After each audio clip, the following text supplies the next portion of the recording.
like a butterfly. Like a butterfly.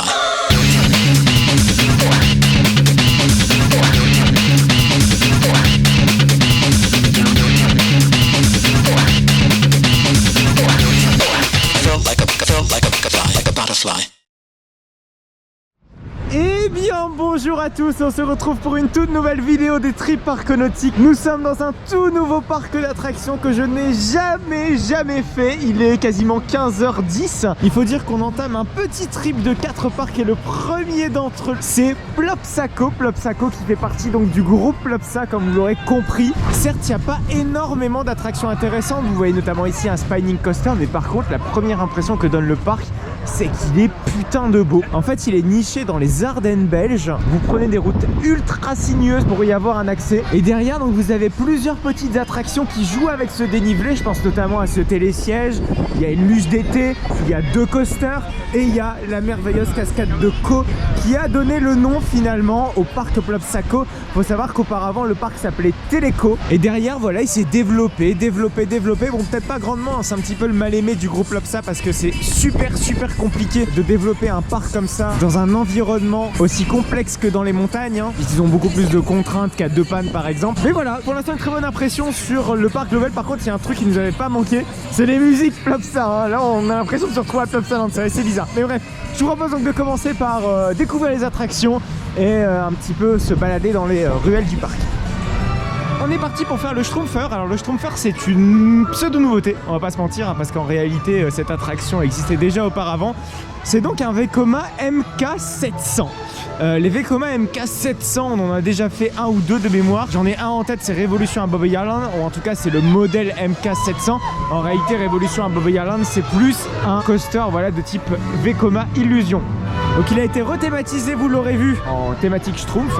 Donc on est parti pour cette file d'attente. Visiblement elle est quand même un minimum thématisée à ce que je vois. Oh mais c'est soigné.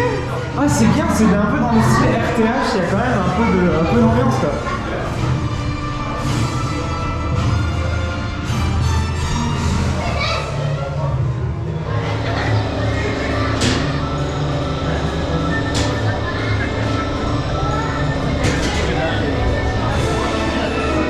Ah oui, ça rappelle beaucoup Révolution, tout ça. Mais moi, j'aime bien ces assises. Ça fait un peu vintage avec les gros tuyaux d'aspirateur, vous savez, que vous avez entre les jambes. Je parle bien du harnais. Hein.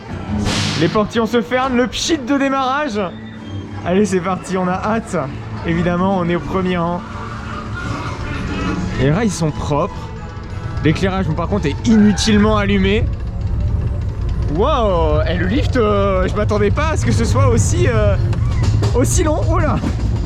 Ah bon, on est vraiment sur du terrain coaster, c'est-à-dire un coaster à flanc de colline, à flanc de montagne, un petit peu dans l'esprit des luges d'été, voilà, mais en version coaster. C'est pas pour me déplaire parce que j'aime beaucoup voilà, ce genre de configuration. Regardez, le layout est juste là, vous le voyez, il est juste derrière les arbres. C'est vraiment bien, c'est vraiment sympa. Les assises renforcent un petit peu ce sentiment de vulnérabilité. C'est vraiment très chouette. Et en plus il fait bon. Oh là, par contre les bankings de Vekoma nous rattrapent. Bon, allez, on va leur faire confiance. Généralement au niveau des kiddies / family ça passe très bien. Oh là, oh c'est quoi cet à-coup là? Oh là. Allez c'est parti. Bon évidemment le train ne fait pas 36 km comme celui de Révolution à Bob Island. Wow, je me suis pris un boucheron. Un petit peu de G, latéraux. Ça prend de la vitesse.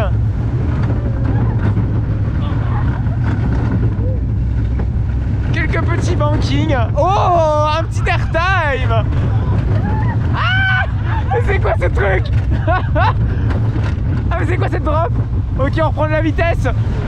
Wouhou, juste à côté du flume. Ah mais c'est fun. Et de retour donc en station. Avec les petites portions. La station est plutôt jolie hein. C'est dommage qu'on ne puisse pas attendre juste devant les portillons en fait. Les opérations de ce coaster, on est obligé voilà, d'attendre derrière la barrière alors qu'il y a des petits portillons qui sont faits exprès. C'est un petit peu dommage. Ça fonctionne qu'à moitié ce truc là. Surtout que la station est vraiment très belle et on peut pas profiter de la beauté de celle-ci. Voilà.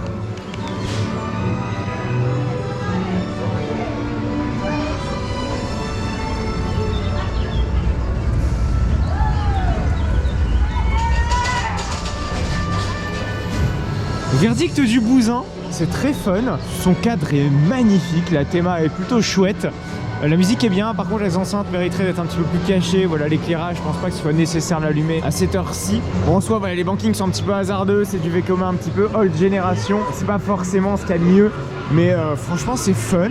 J'étais agréablement surpris. Je m'attendais vraiment à avoir un kiddie relativement classique à flanc de colline, mais c'est plus que ça quoi, c'est agréable, très agréable. Un petit air de Big Bang Schtroumpf cette affaire quand même, hein. Ça fait penser à ce parc lorrain. Ouais, j'aime beaucoup cette zone. Très clairement, s'ils font la même chose à Holiday Park, mais cette fois-ci en version Dark Ride, ça peut être intéressant.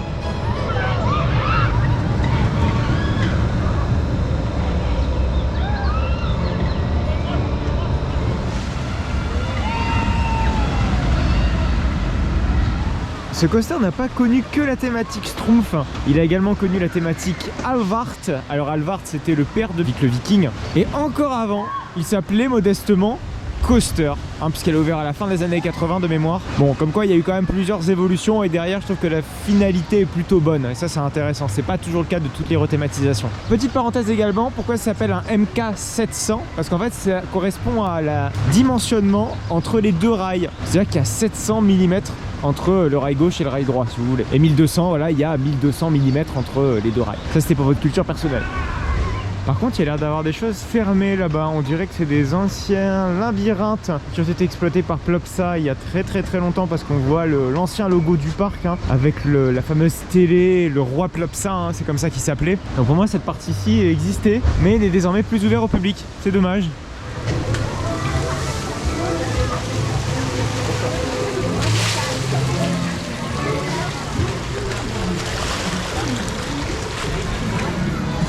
Maya Splash, thématisé donc sur Maya, je pense que vous l'aurez deviné.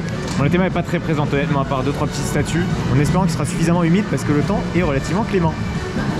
Bah écoutez, dans cette on-ride vous allez avoir des fesses de Maya. Non, je plaisante, je vais évidemment faire un petit effort pour vous avec la musique de Maya qui passe en boucle. En vrai c'est rigolo. Bon, par contre vous allez quand même avoir un doigt de Maya durant tout l'on-ride. Donc là on arrive sur une première montée. Et ce qui est bien, c'est que pour une journée où on a un jour férié, voilà, le lundi, et ben franchement le parc est très calme et on a un temps assez radieux et vraiment presque aucune file d'attente, et ça c'est relativement cool. Allez, c'est parti. Oh, ça racle le fond par contre, hein. Maya elle racle le fond. Ça pourrait être très mal interprété. Oula. Ah, évidemment on a les tondeuses à gazon du parc qui sont en pleine activité. La balade en vrai elle est très calme et c'est chouette comme ça d'avoir mis le flume un peu excentré en pleine nature, c'est bien. Et il y a 2-3 petits props de Maya. Il n'y a pas de partie de Dark Ride évidemment, il y a juste de la musique malheureusement. C'est vrai que ça aurait été bien d'avoir voilà, des personnages un petit peu plus vivants que cela. Ça fait clac clac clac pour pouvoir monter sans doute, monter très haut pour pouvoir descendre très bas sur ce flume estampillé Maya. Un peu moins original sur celui-ci, mais oh là. Je suis frappé. Oh my god. Bah je suis trempé, mais bon c'était volontaire. De toute façon il fait tellement bon qu'on a limite envie de se replonger dans l'eau comme ça. Ah, c'était sympa, c'était vraiment très sympa. Ça passe même dans des tunnels. Et nous revoici en station.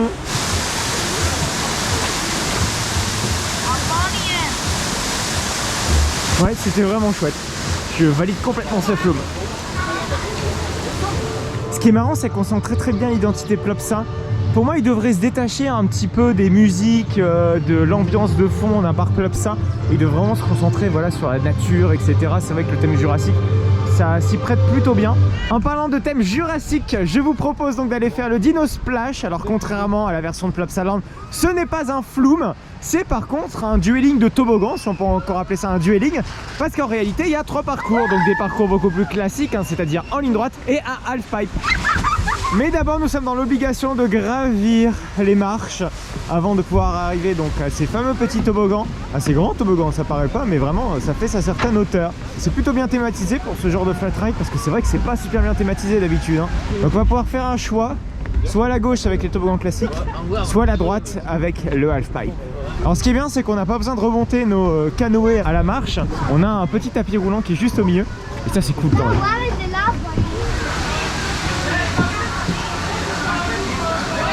On est parti pour le toboggan jurassique. Alors, les noms sont pas très inspirés hein. Oh là. Est-ce que ça va flotter? Oh ça freine, bizarre. Ah putain, on est déjà mouillé. Oh ça va, ça monte pas très haut. Ah putain, j'ai le cul mouillé.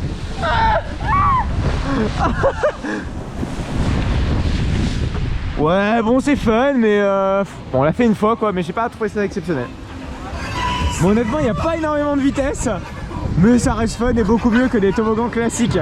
Bon écoutez, on a craqué pour le Star Flyer, mais il faut dire que c'est un peu un passage obligé ici parce que la vue est absolument extraordinaire, le cadre est tellement beau qu'on a envie de monter tout là-haut pour en voir peut-être un petit peu plus. Oh, le décollage. On va dépasser la cime des arbres avec le soleil qui tape bien sur nous. Il y a un petit parcours de lapin en bas comme à Plopsaland. Ah c'est beau. Ah c'est très très beau. C'est quoi ce truc? C'est un barrage? Ah oui c'est un barrage. Oh c'est beau. C'est magnifique. Clairement magnifique. Il y a un cimetière à côté. En vrai j'ai l'impression qu'il est un peu moins haut que celui de Plopsaland de Panne. Mais c'est une tellement bonne idée d'avoir foutu ça ici. Par contre, comme dans tous les Star Flyers, c'est toujours aussi pas rassurant de se faire tenir par 8 chaînes qui tournent dans tous les sens. Oh mon dieu. En fait c'est même pas l'attraction, c'est juste vraiment le cadre. Le cadre, exactement. C'est ce que je dis dans toute ma vidéo. Mais... Ouais, je sais, mais mec, c'est... Regardez ne serait-ce que cette petite place comme ça dans une vallée. Place avec des fontaines, avec de l'eau, avec... On dirait un petit village tout calme, tout sympa. C'est tout aussi beau que dans la zone d'Heidi, hein. C'est un chien fou. Par contre, ce qui nique tout, clairement, c'est la musique. Comme d'habitude, quoi, chez Plop. Il y a quelque chose qui est vraiment ultra rare dans les parcs d'attractions. C'est les kartings gratuits. Et là il est en libre accès, parfaitement gratuit. Bah écoutez, on va aller faire du karting complètement gratuit. Bon je pense pas que ça a autant de punch qu'un vrai karting, mais ça a l'air sympa quand même hein. J'ai vu que la sécurité pour les opérateurs est pas ouf, parce que vous le voyez déjà ils sont en plein cagnard. Et en plus de ça voilà, ils doivent se mettre en plein milieu de la piste, sans gilet, sans chaussures de sécurité. C'est pas ouf ça quand même hein. Ah bon, comme la madame elle a pas fait ses 3 tours, et ben elle fait un tour en plus. Ce qui est bien c'est qu'on se prend pas les gaz d'échappement dans la gueule. Mais bon je pense que c'est bien bridé.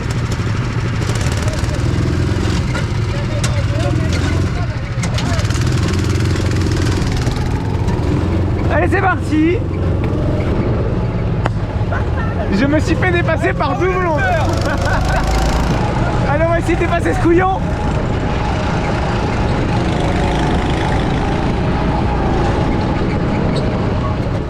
Et voilà, c'est la fin. C'est pas évident quand même de filmer, de conduire. Je sais pas comment ils font les Instagrammeurs à Dubaï. Le parc Plopsaco est vraiment implanté dans un cadre assez exceptionnel, vous le voyez en face de nous. Nous sommes devant la cascade de Kau, qui est un réel lieu touristique, hein. C'est pas quelque chose d'assez anodin. Vous voyez les gens là-bas au niveau des escaliers, et ben, c'est des visiteurs voilà, qui n'appartiennent pas au parc. Par contre là où on est très exactement, c'est-à-dire en bas de cette cascade, ça appartient au parc, c'est une propriété du parc. Derrière, vous voyez que le cadre c'est exceptionnel, on a une petite plage de galets. On pourrait limite se baigner, je ne sais pas si c'est autorisé la baignade. Par contre cette cascade voilà a malheureusement été le théâtre de plusieurs inondations ici à Plopsaco. En remonte la plus récente, celle qui a meurtri une bonne partie de la Wallonie. On pense aux inondations de la saison 2021 où il y avait énormément de choses à refaire pour pouvoir ouvrir le parc dans des délais corrects. Mais bref, c'est vrai que ce risque de zone inondable en vaut clairement la chandelle. Vraiment le parc est beau, le parc est magnifique, c'est... Regardez.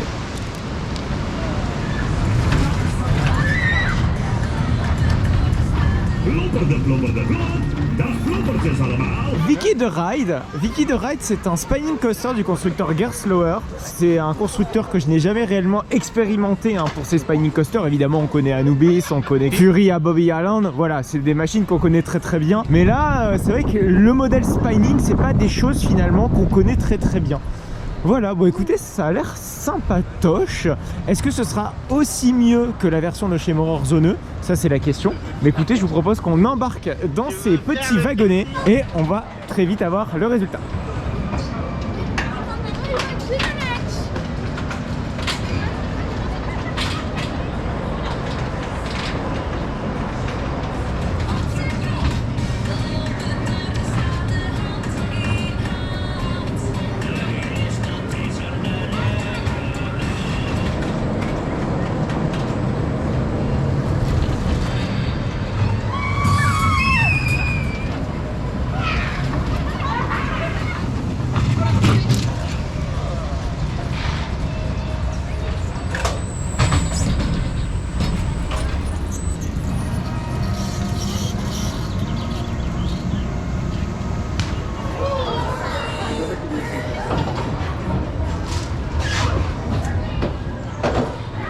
C'est parti donc pour Vicky Ride. Et évidemment, c'est un peu la première fois que finalement je fais une reverse.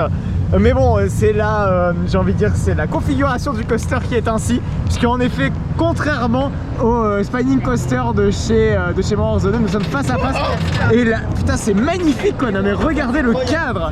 C'est très joli. Vraiment très très joli. Allez, c'est parti. Ah d'accord. Ok ça. Ouais, ça vibrote un petit peu. Mais c'est assez chouette. Ah ok, putain, c'est bizarre. Ouais. Ah, c'est très fun. C'est mignon. Oh, ça manque peut-être un tout petit peu de vitesse sur cette transition là. Le mec il est sur Captain Coaster pendant qu'il ça manque d'airtime. Oh, très chouette transition. Oh, c'était violent ça. Bon, c'est plutôt chouette. Le cadre en fait le plus beau, le plus bel avantage de ce coaster. Joli plus ça en tout cas. Bon, les versions Morror sans trop de problèmes, je pense qu'on peut dire que c'est mieux. Oui, voilà, les versions Morror sont mieux, mais c'est fun. le cadre reste le meilleur atout en tout cas pour cette attraction. Donc là, on revient en position initiale. Voilà, donc on ressort de Vicky Ride. C'est sympa, c'est vrai que bon, ça manque peut-être un petit peu de sensation. C'est sûr qu'on n'est pas sur un Whirlwind ou les Spinning Coaster tout court de chez McRide. Hein. Voilà, je préfère toujours voilà, la version Mac et la version Morror's 2. Mais franchement, c'est très joli, très calme, très smooth. C'est très familial, hein. On n'est pas sur du thrill ride. C'est très très bien. Donc là, on enchaîne avec autre chose. Alors, ce n'est pas un crédit, c'est une luge d'été en format bobsleigh. Donc ça s'appelle Bob Luge. L'entrée est ici. En plus, c'est un Dueling Bob Luge. Donc malheureusement pas de double crédit. Mais c'était un modèle qu'on avait déjà testé à Duilrel. C'est généralement intéressant. Et je serais curieux vraiment de voir ce que ça va donner dans ce parc-ci. Parce que le cadre est juste dingue. Et voir ce type d'attraction dans de vraies montagnes, c'est vraiment un grand plus.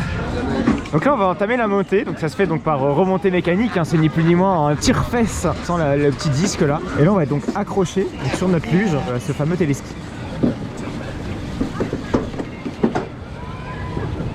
Et on entame la petite montée. Ah, c'est très agréable hein. Donc ça fait gling. J'avais jamais fait des luges d'été comme ça où on monte carrément à l'envers, bien une remontée mécanique de ce type là. Je sais même pas quel est le constructeur. Alors j'ai vu que les luges c'était du Vidgat, mais rien ne prouve en tout cas que la piste a été faite par Vidgat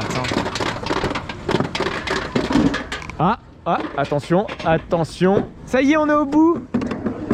Oh là, regardez, notre perche est juste là. Et nous on a déplacé notre luge à la main jusque là-bas. Regardez la beauté des paysages, c'est tout sympa. Allez, c'est parti. Putain, attends, plus vite. Oh là là, on va peut-être freiner un tout petit peu. Ah, on va peut-être éviter de faire du hors-piste. Oh pétard. Oui. En plus, moi j'ai carrément plus de longueur de piste, regardez. Ah non, j'ai quand même des virages vers l'intérieur.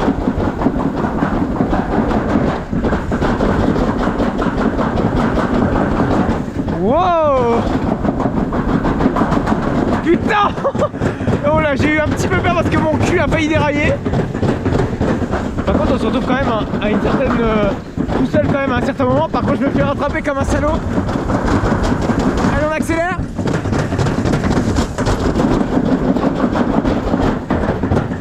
C'est bon, je suis premier. On est bon.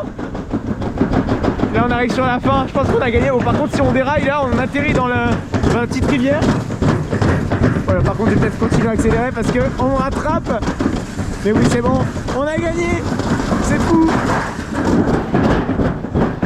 Ah, c'est agréable. Très très bien. Vraiment, j'ai beaucoup aimé.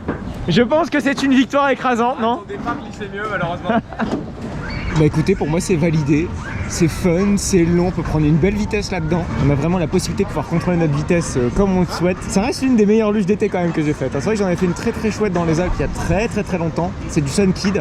Mais là c'est vraiment la meilleure en termes de bobsleigh que j'ai pu faire. Elle est très chouette, hein. Vraiment, je suis assez épaté. Voilà, c'est la fin de cette vidéo à Plopsaco. Et il faut dire que c'est une excellente découverte. Je m'attendais vraiment pas à trouver un parc aussi bien intégré dans son environnement. On est en plein cœur des Ardennes belges et ça va parfaitement bien. Si vous aimez finalement les sports un petit peu de montagne, même sans forcément être de montagne, hein, on a du karting, on a de la luge d'été, on a du télésiège là-bas pour faire de la randonnée tout là-haut. Alors malheureusement le télésiège on n'a pas eu le temps de le faire parce que c'est vrai qu'on est arrivé quand même très tard. Mais le parc de toute façon ne mérite pas, je pense, une journée entière, sauf si vous êtes vraiment tranquille. Vous pouvez vraiment vous poser si vous souhaitez créditer, voilà. Une après-midi c'est très bien. Ça permet également voilà, de découvrir d'autres choses, plein d'autres attractions qui sont un petit peu annexes. Et je pense que ça vaut quand même un petit peu le détour parce que le cadre est vraiment original et vraiment très chouette. Je suis vraiment convaincu par le parc. Ce qui va pas, c'est un peu parfois les licences Plopsa. On a beaucoup trop de musique. Style Plopsa, c'est vrai que ça va mieux du côté du Schtroumpfer, mais pour moi, il ne faudrait pas mélanger le style Plopsa de Panne et Plopsaco ici. Il faut vraiment qu'il garde son identité de parc montagnard, vous savez, en plein dans le cœur de la montagne, c'est ce qui fait sa force. Je pense qu'ils le savent, hein, puisque l'installation de Vicky the Ride va un petit peu dans son sens, voilà, un petit peu rajouter des attractions à la sensation, sans déborder, sans écraser le cadre. C'est vrai que voilà, moi en tant que fan de parc d'attractions, j'aimerais voir en tout cas un autre gros coaster arriver, une grosse attraction à sensation, pourquoi pas un petit Anubis, vous voyez, Anubis c'est très compact, ça fait pas de bruit, ce genre d'attraction finalement, histoire vraiment de compléter l'offre jusqu'au bout. Mais très sincèrement, le parc tel qu'il est là à l'heure actuelle, ça me va très bien. C'est très chouette, très calme, très sympa. Mais c'est vrai qu'on regrette un petit peu que le cadre soit pas peut-être encore un peu plus exploité par des rides peut-être plus intenses, plus intéressants. Parce que vraiment, ce parc, tout le monde mériterait de le voir, très sincèrement. Finalement, le parc, je trouve que c'est pas un parc d'attraction en tant que tel. C'est un parc d'activité. Je pense qu'à la base, ça devait être ça, Téléco. C'était pas du tout pour ambition, voilà, d'avoir de gros coasters, d'avoir de grosses attractions, etc. Finalement, on regrette pas du tout notre passage, bien au-delà du créditage, hein, parce que c'est vrai que voilà, on passe des fois dans des parcs, on crédite et on se casse derrière.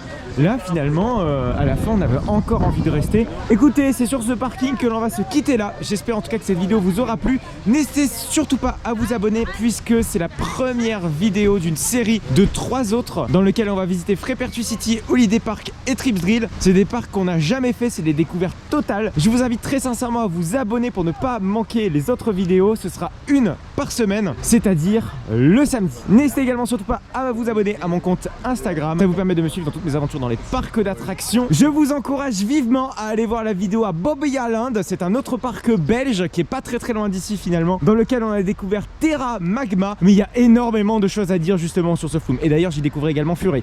Si jamais vous souhaitez voir cette vidéo, le lien s'affiche juste à votre droite.